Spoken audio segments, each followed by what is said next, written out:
34 বছরের শিক্ষকতা পেশা থেকে অবসরে যাবেন 1.5 মাস পর।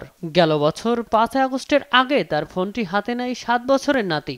ভুলক্রমে সাবেক প্রধানমন্ত্রী খালেদা জিয়ার একটি ছবি চলে যায় শিক্ষকদের মেসেঞ্জার গ্রুপে। এই ঘটনাকে কেন্দ্র করে ওই শিক্ষককে 20,000 টাকা জরিমানা করেন উপজেলা প্রাথমিক শিক্ষা অফিসার পরিমল কুমার ঘোষ।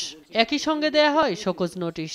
ফেসবুক থেকে একটা ছবি কি করে পোস্ট হয়ে যায়, খালেদা জিয়ার ছবি, এবং অত্যন্ত মর্মাহত হয়েছিলাম যে আমার মতো একটা টিচার এক জায়গায় 34 বছর চাকরি করে আমাকে এইভাবে ব্যবস্থা করেছে। শুধু আমিনুলই নয়, পরিমলের হাতে হেনস্থার শিকার আরও অনেকেই। সম্প্রতি উপজেলায় নিয়োগ পাওয়া 79 জন শিক্ষকের থেকে 2,000 টাকা আদায় করারও অভিযোগ উঠেছে।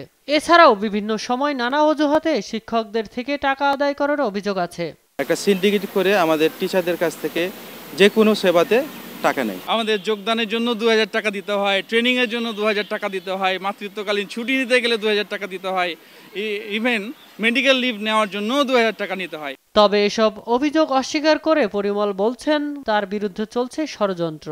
তাকে শোকজ করেছে কিনা আমার এই মুহূর্তে মনে নেই।